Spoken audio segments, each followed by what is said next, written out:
It's interesting because it took me a while to understand that that in itself was rooted in my family's history. And, you know, my family being imprisoned in Iran and all of that stuff. And just, you know, having this concept of injustice kind of being epigenetically passed on to me, right? So it just pushes you in a certain direction.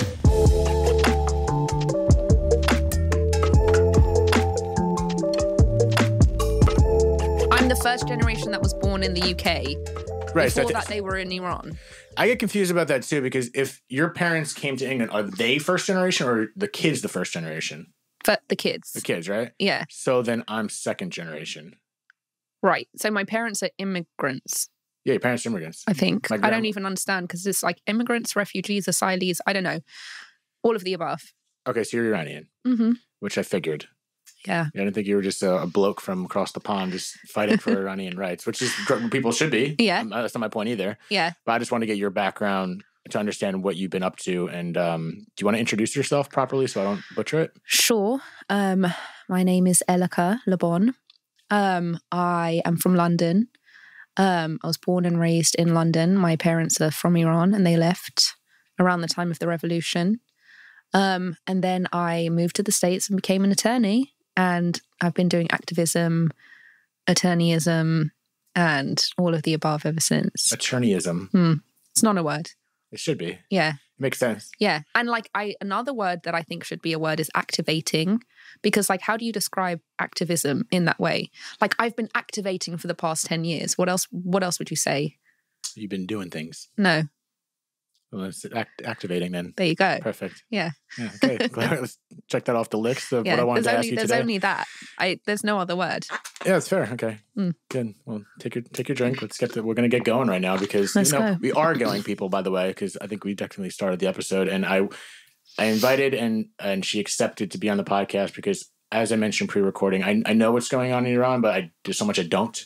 And I want to educate myself selfishly. And I've recently been seeing what you were doing and how you are activating. You see how easy that is? Yeah, I like that. Just rolls off the tongue. Yeah, and the things you post and on social media, and maybe there's other stuff that you're doing that I've missed is it's direct and it's very in people's faces in a way that I feel like you can't really argue what you're saying. Not that there's something to argue, but there's people on both sides. So I love your delivery and your approach. I just feel like you're just really getting after it and educating people like me and doing your best to activate and try to make a difference as what's going on. So I wanted you to maybe help me out and help people listening as to what is really going on over there. Yeah. Well, to that, first of all, I would say that just comes from being an attorney, first of all, because if there's any holes in your argument, the judge will rip you a new arsehole. So after you get several new arseholes, you learn how to cover every hole that can be ripped open. Now I'm concerned or excited that you're sitting on my couch because I don't know how many holes you have. So we'll carry on from there. There are many. Okay. There are many. So yeah, you learn fast, let's just say. When you become an attorney, you learn fast to cover all grounds. So what's going on in Iran? I mean, where do I begin? So obviously before... Iran didn't always look like this. Before the Islamic Republic, there was a monarchy, which was, ruled by the Shah. And during that time, it was socially liberal. And this is a very controversial topic, which I don't like to get into a lot because people have very, very different opinions about the Shah. But for all intents and purposes, it was socially liberal. You had freedom of religion, there was like diversity. People could go out drinking. They weren't wearing headscarves. They had the choice to wear headscarves, but they were, free for all intents and purposes. Then after 1979, the Islamic Revolution happened, and it kind of masqueraded initially as a way to oust the Shah because people were dissatisfied with the Shah and they thought they were getting something better, but instead it was a very draconian dictatorship where people who, even dared to challenge the supreme leader would have been executed. So the first couple of years of the after the revolution were the toughest, most draconian, zero tolerance years of the regime. And that is during those years that some of my family members were executed. And all for nothing. You know, it was always for nothing. Like my uncle, for example, they found some materials in his car that was like anti-regime materials, which could literally just be like a book or a newspaper or something that's criticizing the government, right? And so my mum was in Evin prison. My aunt was in Evin prison. She was pregnant with my cousin when they executed her husband. So my cousin never met her dad. And they executed 13 of my family members just on my mum's side. My granddad's sister, niece, nephew, cousins, just my mum's cousin, so many. So then the landscape of Iran just changed. It became the Islamic Republic. So for 43 years, you know, immediately after the revolution, everything changed. Like women lost so many of their rights. They, you know, lost the right to sing, to dance in public. They had to be veiled.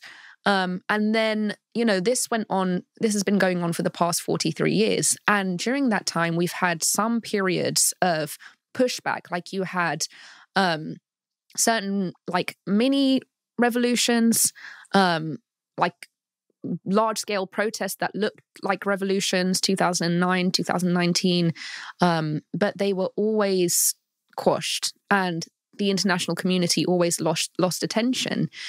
But now, so then obviously what happened is that in September, after the death of Mahsa Amini, which is what caught the mainstream media's attention, this girl who was incorrectly wearing her hijab was stopped by the morality police, and she was detained and she was beaten and she was killed. So that, the best analogy I have for that is kind of like it was like a George Floyd moment. So if an observer from outside the US, or maybe outside the world, because everyone in the world knows what happened there, but like an alien looked at that situation, they would be like, why are you so mad about one man's death? But to people who know, it was like, it's not one man's death. It was like the final stick that broke the camel's back, right? So Mahsa Amini was like the final stick that broke the camel's back in the Islamic Republic of Iran. And that fomented this revolution that has become just like seismic in magnitude at this point. And I think the difference and why the world is paying so much more attention now, and it's not dying out the way that it did during the Green Movement and previous revolutions, is because of the age of information and the way that we're so easily able to, even the way that they've cut off the internet, we're still so easily able to share information, and they can't lie and they can't hide anymore. So that's how we got to where we are now. Yeah, I mean, you just answered my question as to my first thing was thinking, why was this the one that stroked the camel's back? Not obviously it didn't stroke the camel's back. Is that what I said? Yeah. Stroke the camel's back? Yeah, I think the camel wouldn't be mad if you stroked his back. I was going to say, that sounds a lot more pleasant than what I hear that's going on over there. So we're not stroking any camels. Definitely broke, yeah. There we go. There was the accidental levity that I think we needed in that moment. So back to this commercial break. And so obviously, like you said, well, that other revolution was 79? It was 2009, the Green Movement. What was the one? Oh, the first one. The initial one was 1979. 1979. Yeah. And since then, what was her name? Is Mashi? Who? What was the woman's name who called Mahsa Amini? Mahsa. Yeah. So prior to that, is this a regular thing? I'm saying, like you're saying, this is one of the things that happened that caused what we're into now. Yes. So obviously, prior to Mahsa Amini, they were doing, they were detaining women for not properly wearing hijab. And, we don't know all of the stories of what they did to those women because they have this form of secrecy in the Islamic Republic. This is why you don't hear, it's really difficult to get the stories out of there. But of course, they've been doing this to women for the past 43 years. Yeah. Right. And we all knew that, but it never doesn't get clearly the attention that we're getting now. And obviously the information age that we're not does that. And this conversation was, besides the fact of just kind of, giving, I know you have your own platform and you're doing great, but it's just another opportunity to learn what's going out there and another platform to speak about it in relation to this podcast that does talk about death. This entire movement is built off exactly that. And I find it so remarkable how how these movements happen, and then especially what's happening over there is just so different than anything that's happened in the States. We don't see that world. It's not even close.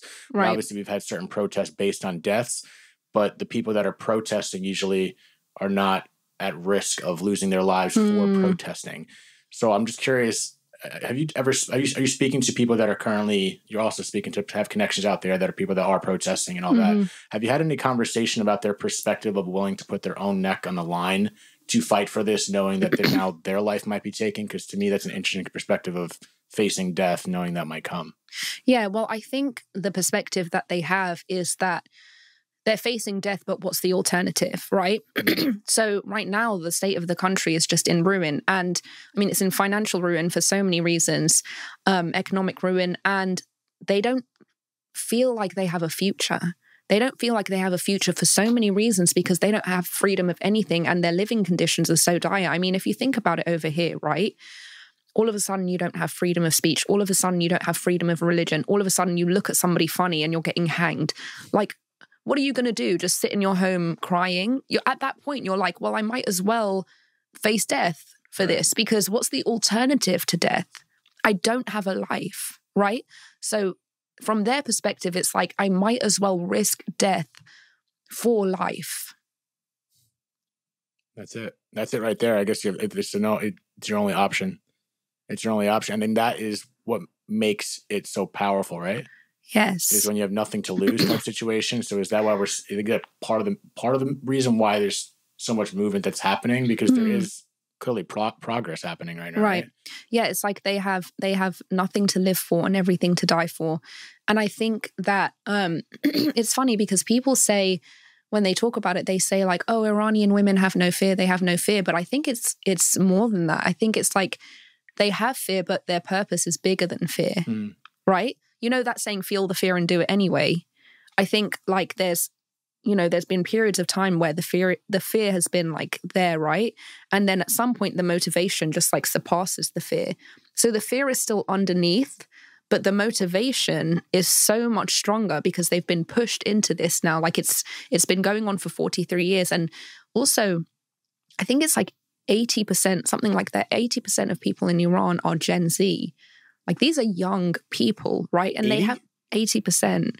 Yeah. That's a much higher percentage than I anticipated. Really high. It's all Gen Z. So they have their whole lives ahead of them. They're not going to live like this. They're not going to live like this in a system that doesn't suit them, in a system that oppresses them, and a system that's literally choking them for the rest of their lives. It doesn't make any sense, right? I mean, if you had a country that was like an older generation, maybe by that point they would be like, fuck it. I'm close to death anyway. Let me just oblige. But this is a generation that's not going to stand down because they value their lives, they value their future, they value posterity, and they're not going to be they're not going to let the fear hold them back. And that's got to be freeing in many ways, right? I can't imagine being in a position. I can't relate to that. I don't even know what that feels like. And the only thing I could think of, even though it's in a dire state, it's kind of contradictory, but it's freeing in many ways. So I can't. It's so even though liberation hasn't been fulfilled, I guess in many ways, but just being where they are right now has to be liberating. I'm seeing the videos I'm seeing are just. I don't know how to explain it. I'm so far from it that it's hard to, I don't know. I feel like we're in a place that we see so much online, even though the information age is so powerful to help movements like this. There's also like, I don't know, maybe it's just me sometimes. I try to catch myself not to get there. There's a level of being desensitized for seeing some of this sometimes. So I just wonder how long, that the revolution in 1979, was I correct for reading something that said it took like 15 months or something like that? Maybe something like that. Yeah. I'm pretty sure that's what I saw. Google it somewhere else. I don't have my person here, nor do I ever. It's because it's me and I'm here. Yeah. So quick pause in the conversation, but Elica is going to be my go-to person on the side, off camera. Maybe on camera occasionally. You should. Yeah. Okay. Well, we'll but because I'm here, I can't do my job there. That's and the job there would be if I had a question that I wanted to fact check, I would ask her, and we would have an answer right now. And I don't have my laptop's all the way over there. Anyway, back to the program. Yeah, so there's like a level of desensitization. So I wonder how, I feel like you see certain movements happen. It's just of a ridiculous scale. So I can't imagine it losing steam, but I wonder how much of a correlation to a movement continuing its progress, continuing its pace, when you constantly see this stuff. And I feel like I see so many people that even like me sometimes see it, and then it's like I swipe somewhere else and it's a playback of a baseball game. And I guess my point is, how much of this movement is continuing steam? Like, is it slow? Right. Is it continuing on? Are people seeing these horrible videos and it's building up power, or is it like, oh my God, more? I can't look at that anymore. Yeah. Well, it's interesting because I have been acutely aware of this very thing. And well, just to give you some background, the Islamic Republic knows all too well this like phenomenon of desensitization. And in the early years, in its embryonic stage, what it was doing was that it was doing mass executions in public. So they were lynching people in public, and they were showing it on TV, and you would just like drive around and just see people hanging from a crane. And the whole purpose of it was, number one, as a deterrent. So this is what we're going to do to you if you don't comply. And number two, for the very purpose of desensitization. So you're just walking around town with your kids, seeing someone hanging from a crane, and it's like, oh, right? Like, that's how you desensitize the public to death. So it doesn't seem as outrageous anymore. Like, it gets to a point, I mean, even times when I would visit Iran, people would just be like, it's okay, because they normalize it. That's how you normalize death. And so I'm doing it in a completely different way, but in a good way. Oh, yeah, because you're not murdering. No. You normalize death, but you don't normalize murder. Yeah, it's crazy. Right? And so I'm very aware of the content that I put on my TikTok, right? So I do not sit there all day, every day on TikTok sharing like videos. I cultivate certain stories of people inside of Iran, and I give it time and I wait, and then I put these stories out and I share what's happening to them. And every time I share it, it's always because I'm almost a lot more desensitized to it. And so when I see people's reactions that are like, oh my God, this is horrible. Oh my God, this is horrific. Oh my God, I can't believe it. I'm like, okay, you're not desensitized yet. So that's good. Because if I keep inundating them, that's exactly going to be the reaction, right? Like, how much more of this can we take? Mm-hmm. So yes, I think desensitization is something that,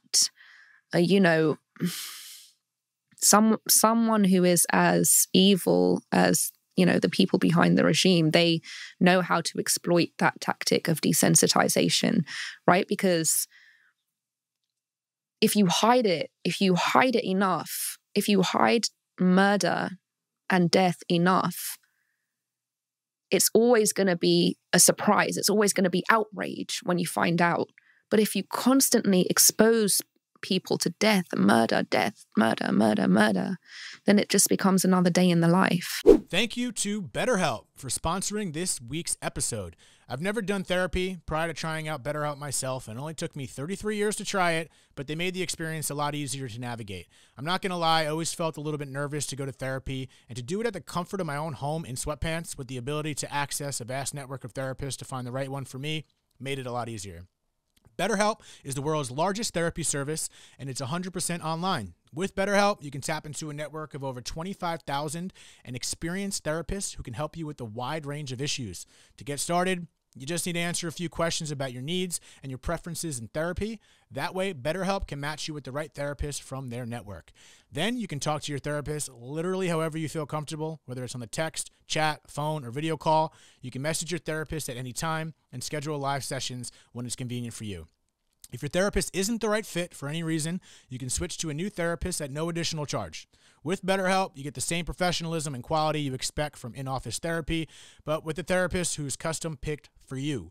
More scheduling flexibility and a way more affordable price. We'll give you 10% off your first month at betterhelp.com/deadtalks. That's betterhelp.com/deadtalks. Now back to the show. What are the conversations that you've had with in regards to all of that, people that in your family lineage that have been experienced and have experienced the first revolution? Have you had conversations with them about how they've processed it?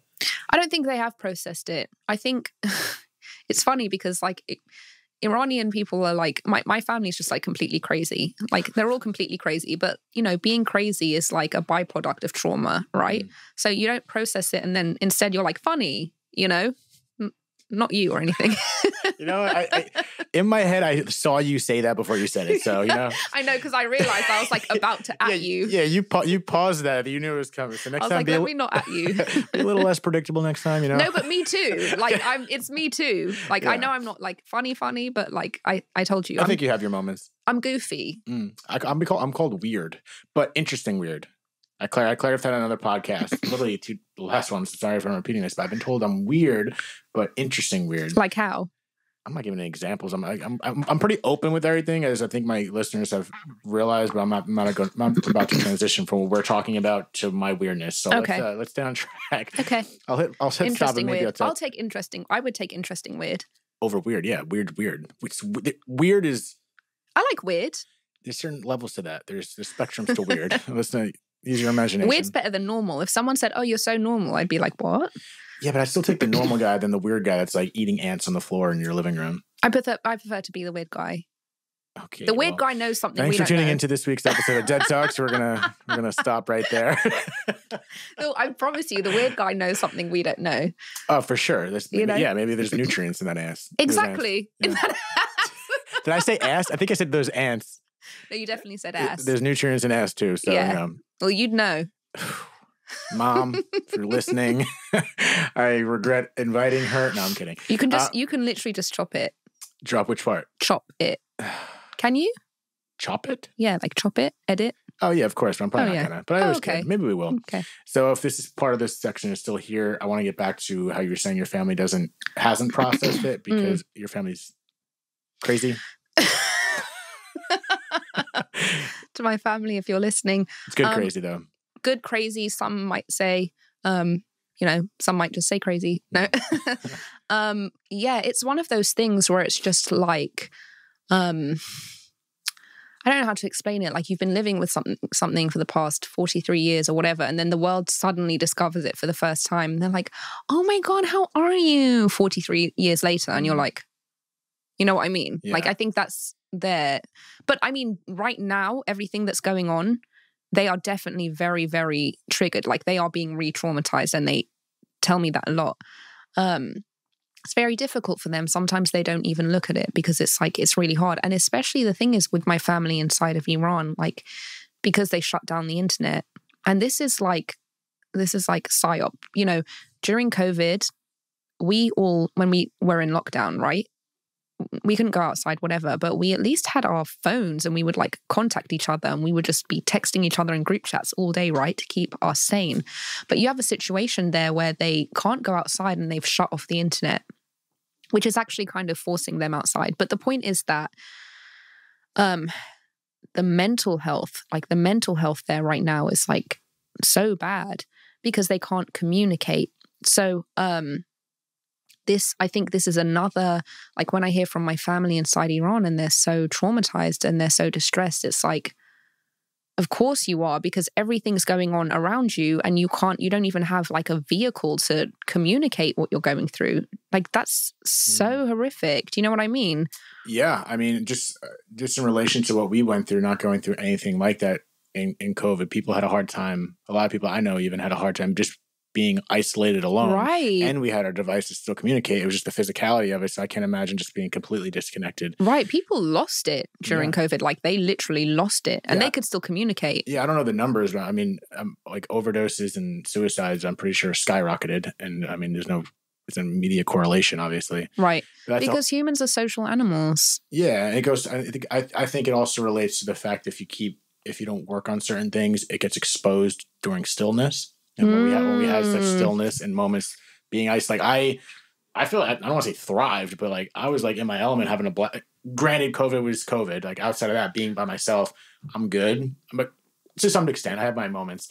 But at the same time, like I'm comfortable being by myself. Like I've traveled by myself. This isn't tooting my own horn. My thought is I feel like I've done things, whether it was jobs or I've traveled by myself. I've done things by myself. And had those moments already of like contemplation. I've been in dark places of thought and dark places of realizing what I'm doing wrong and my flaws and all that stuff. So I've have I feel like by being alone, you get to work that out. And if you haven't exploited yourself prior to COVID, it'd probably be very difficult. No, I completely agree. And that's exactly how I felt. Like, especially for people who have a history of trauma, you know, you have, and you're processing that, right? You have periods of times where you process that. Self-isolation is the main tool that you have for processing everything that you're experiencing, right? And I had so many years of self-isolation when I was processing my own things. So when COVID happened, it was just like, how is this different to any other day of my life? Literally. Yeah. My mom kept calling me. I'm good. I'm like Doritos. Literally absolutely fine. Yeah. They're like, you haven't seen people for weeks. I'm like, literally fine. I know.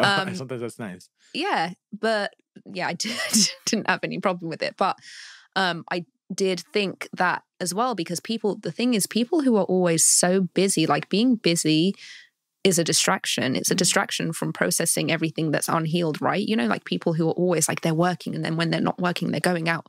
When they're not going out, they're doing this. And they can't just be by themselves. Yep. It's Tylenol. That moment where they were forced to be by themselves is the moment that they started losing it. And then when you think about that situation in Iran, and you think about how much more they have to process in isolation, right? So it's not just like, you know, a dysfunctional childhood that you're processing. You're like processing your entire existence under a dictatorship. Yeah, and it's interesting. I just had this thought, and I've never related it prior to this, was I feel like to the families that have lost people under this regime, it's been like a community type of grief. You know, it's not it's everyone has their own grief individually based on who's been unfortunately killed or died in XYZ. But I feel like there's this like cloud of grief amongst the community and the people in that, it's collectively. It's like a collective grief is what I was trying to say. And it's like unspoken, but I feel like that's, I don't know. I don't know if it's that's clearly not a good thing, but it's just something that I feel like all these people are going through in a kind of indirect way. I don't know if that makes sense. No, I agree. And I think to a degree it can be framed in a positive light, because first of all, the reason that the Iranian diaspora is so mobilized and so galvanized to go out there and continue activating and protesting in the streets and talking about everything that's going on is because of that collective grief, right? That experience of shared grief, because we've all been through it. Like every Iranian person has either one of their family members or someone they know or a loved one or a neighbor, someone executed, right? And so that experience of grief, that unprocessed grief, is like, it's brought to the fore during this time, right? And this is what is pushing us to go out there and, you know, work on this side with the revolution, because there's obviously the revolution in Iran, which is working symbiotically with the diaspora outside of Iran, who is being the voice for the revolution, right? And it's weird because I was having a conversation with my friend about this earlier, and it's like, this has been going on for much longer than 43 years. Like, this is just like a long history of Iran, which has always been under a chokehold of reactionary governance. And I think this revolution was our never again moment. We never had a never again moment. We were just taking it and taking it and taking it and taking it. And then with the diaspora, with the people that left Iran and, you know, uniting under their common grief, I think we became empowered. We became empowered to an extent that we were just like, we're not doing this anymore. Like, we have never truly been free for as far back as we can remember. And our only freedom comes from living outside of our land, speaking in a tongue that doesn't belong to us. It doesn't make any sense. So this is our never again moment where we're just like, this is it now. I mean, it's incredible to see. You know, I mean, you're saying it in different lights. You've been way more in tune with it and involved in it than I have. So like I said, I could do better in a lot of different areas of my life, but that's why I was so interested in speaking to you, to get your perspective and kind of give another platform, obviously. But I'm curious how it's affected you, because I feel like, you know, it's interesting to have your background of what your family's gone through, to also be in the States where it's, you know, we have shit going on, but not that. And being so involved in it and constantly wrapping your head through it, how has it affected you constantly seeing these deaths, constantly seeing that in relation to what this podcast is? I wanted to kind of roll it back to see what your effect has been constantly deeping into something so gruesome and all that. Yeah. Well, I think it's interesting because even the work that I do, which is in criminal defense, but the more central focus is just criminal justice, right? On a bigger scale. It's interesting because it took me a while to understand that in itself was rooted in my family's history. And, my family being imprisoned in Iran and all of that stuff. And just, having this concept of injustice kind of being epigenetically passed on to me, right? So it just pushes you in a certain direction. And so kind of understanding the American criminal justice system and wanting to be an accessory to, ameliorating that, which brought me in this direction. And then obviously everything that happened with the revolution, and it was like, okay, this is like this notion of justice has been like in the fibers of my being for my entire existence, right? And now it's happening at such a large scale and connected to my own identity, my own ethnicity. And I know that the first month of the revolution for me was just intolerable. It was bad. I could feel, because I've had a history. I've had histories of mental health and everything. I'm sure most people have. But it's that thing where like you can feel it coming. Like when your mental health is going bad, you can feel it going in that direction, It kind of feels like the dark place. And I remember during the first month or so of the revolution, all the way up until I took a break at some point and I went to Mexico at the end of October, but all the way up until that point, it was just bad. Like I was like crying all the time. I was just so distressed and I didn't have any way to manage the suffering, right? Because it was like also like, it's a weird thing to explain, and it might be quite unique to some degree to this situation where your people are being killed every day in the streets, but it's not happening to you. And it can't happen to you because you're not there, but you almost feel like it should happen to you because you're only not there because of some stroke of luck, right? So this bittersweet feeling of like guilt and like relief. And then you feel guilty for even having the relief. So it's like a very complicated emotion to experience, right? And it kind of makes you feel like you have to binge on like violence porn, to make up for the fact that you're not the one that's suffering. Because it's like, if they're the ones that are suffering, if they're the ones that are being killed, who am I to sit here, in this life of privilege and just go about my day and scroll, right? It feels like in order to compensate for the fact that it's not happening to me, I have to force myself to suffer. So I went through that experience for, the first, I guess 2 months or whatever, where it was like, it felt like it was my responsibility to force suffering onto myself in order to compensate for the fact that I was not subject to it. But that took me down a very, very dark path. Like that was not sustainable. I was almost at the point where I was like, I was just going to throw in the towel and be like, I'm not going to do this anymore and just forget it. And then I took a break and I went away and I recalibrated, and I realized that I had to come back with some degree of detachment.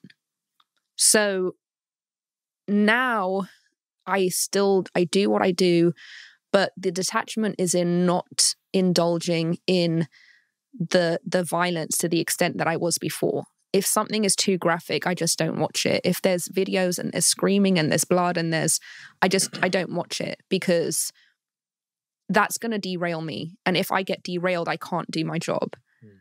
So I would say that, the way that I move now is with a degree of detachment, because I can't take myself back to that state. Yeah, as you shouldn't. It's not gonna, it doesn't do any good to you. It doesn't do any good to you, but you feel bad when you're not suffering. Yeah. It's weird. Yeah, I mean, it's like I guess I wonder if that's some kind of it's a different form of survivor's guilt, kind of. I mean, not that, but it's very unique, just because it's like how you just explained it was like a big circle, like because I feel guilty, but also relief, but then you feel guilty because of relief. It's like one never-ending cycle of just, and the only way to get out, I mean, I don't know. I don't have the answer to that. Once again, haven't experienced what you experienced or anything close. So like, I'm not even going to say anything of what you can do because it's not my place, but it is interesting that you do detach from it while you're attached to it. You know what I mean? And plus, at some point, you see all those videos of all the deaths and the killings.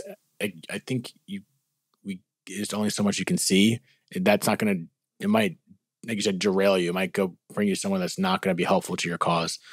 But at the same time, it's like, I don't like the feeling of being desensitized to something like that. Right. That's a weird thing.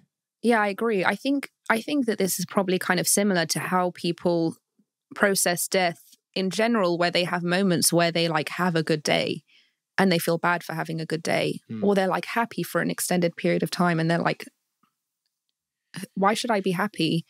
And it feels like you're doing a disservice to whoever you've lost if you're not mourning them. And then it's like, well, how long do I have to have this experience of wearing myself down with suffering before I feel like I have, given the person the justice of my mourning?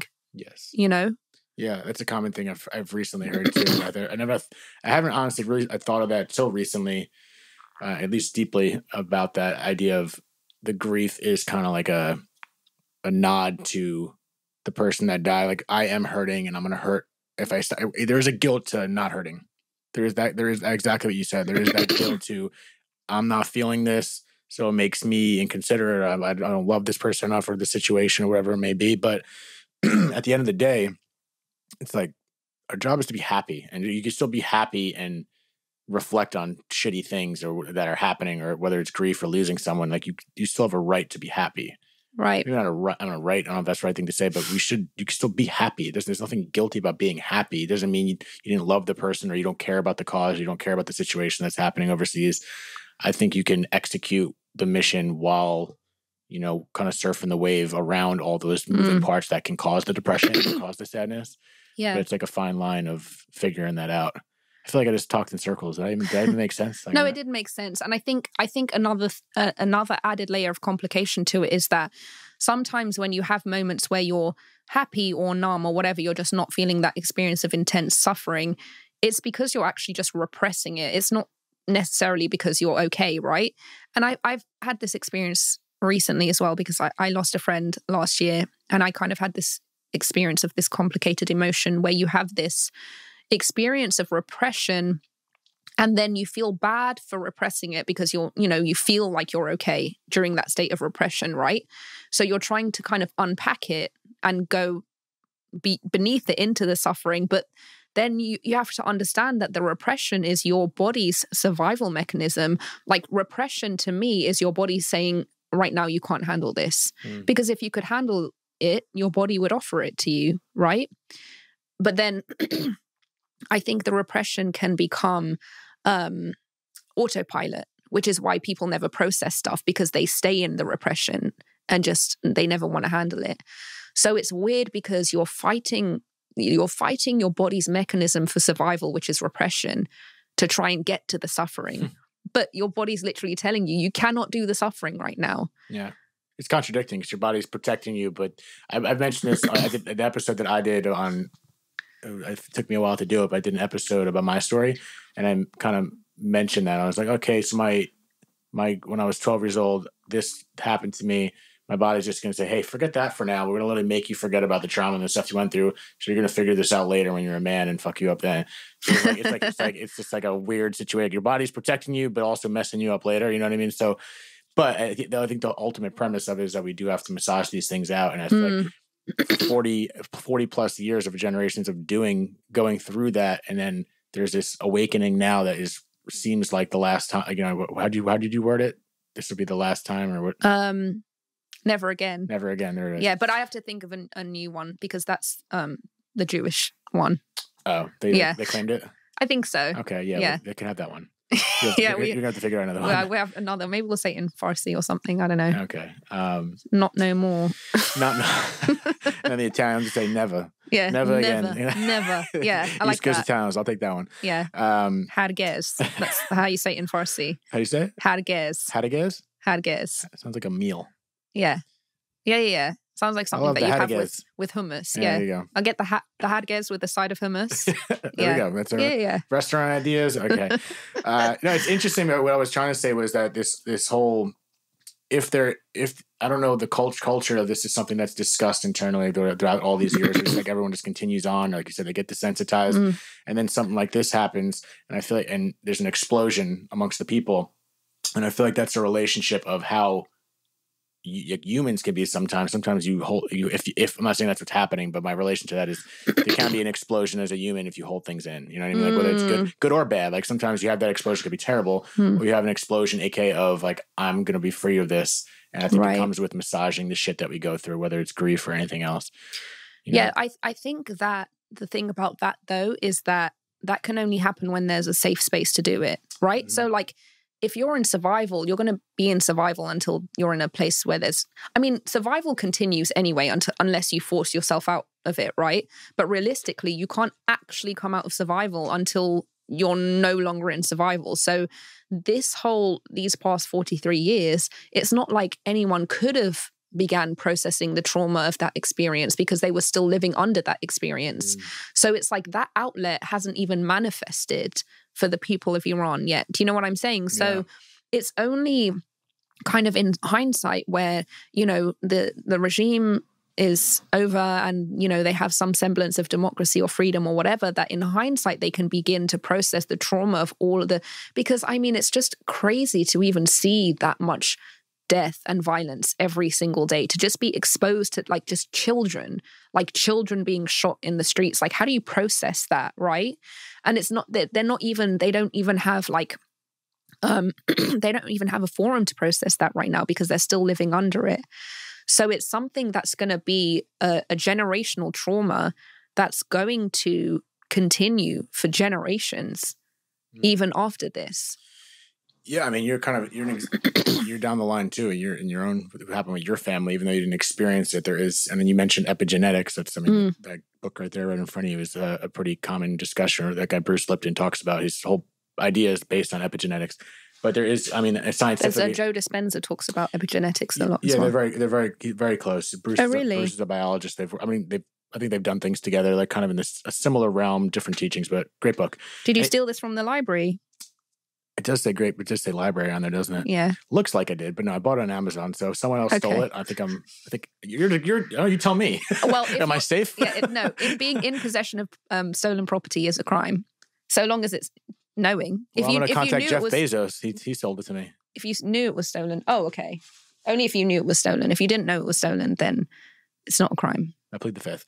And so what were we saying? Epigenetics. I just wonder how much of a correlation that has to you, obviously, besides anecdotally of hearing stories from anyone before you that spoke to you. Like, I just always wonder how those traumas that happen to our families do relate to us. And epigenetics kind of, I think, I want to say relates to that. If anyone that's smarter than me listening, and I'm butchering that, I apologize.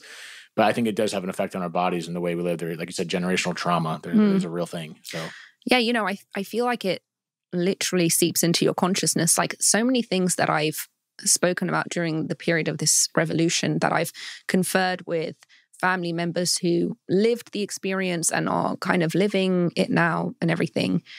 They always say to me, like, yeah, everything that you're saying is correct. And I always think to myself, how do I even know? How do I even know any of this? I don't have an answer for it, except that something is in my consciousness that I didn't place there, So it's weird. It's weird to think, like, at the epigenetic level, at the soul level, at the level of consciousness, how these things manifest into becoming part of your body, part of your identity, part of your consciousness, part of your even just like cerebral knowledge, And I've had these questions. I've asked myself these questions so many times.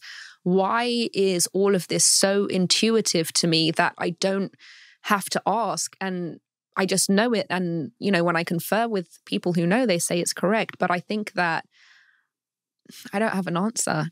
I don't have an answer. You have a belief, though, yeah? I have a belief. I have a belief. And run with that. Run with that. Yeah, why don't you just eat that up and Sometimes we ask questions and it's like, you said when you get me, you don't ask questions. Sometimes I feel like, this is my personal opinion, I got to tell myself to stop it. Like, it's good to be inquisitive and it's good to learn. Oh, I ask a lot of questions. Same. Me, so I ask a lot of questions myself. But sometimes what I'm saying, there's certain times where I think I just got to be like, all right, I don't know. I've said this before too. I don't know. And maybe that's what my belief is enough. Maybe I don't need a concrete answer. You know what I mean? Yes. Just leave it to throw it up in the clouds and see what happens. You were going to say leave it to the gods, but you were like, that's too controversial. No, I'd never say that. Oh. You act like you know what I'm going to say now. It's been 47 minutes. You don't know me. No, okay. I'm just kidding. 47 minutes. Oh my God. Yeah, what time is it? How are you? Like, she's got to get out of here. Oh, yeah, I've got to go. All right. Well, before we get out of here, any last minute plugs or anything you want to mention about what you're doing? Because besides people finding you, I'm going to put everything in the description. Mm-hmm. My outro is like, what's next? I don't know if you have like a sentence about what we can say about what's my God, like a preview. What's today? What's the date? Because like, I don't have a set date on when I'm releasing this. December 4th. So this is recorded on December 4th, just for everyone to be clear, because obviously this is a fast moving thing. So I just want to be clarified when we spoke. Other than that, I want to thank you for being here. If there's any, thank you for having me. Of course, it's a pleasure. If there's any mic drops you want to make before we get out of here. Mic drops.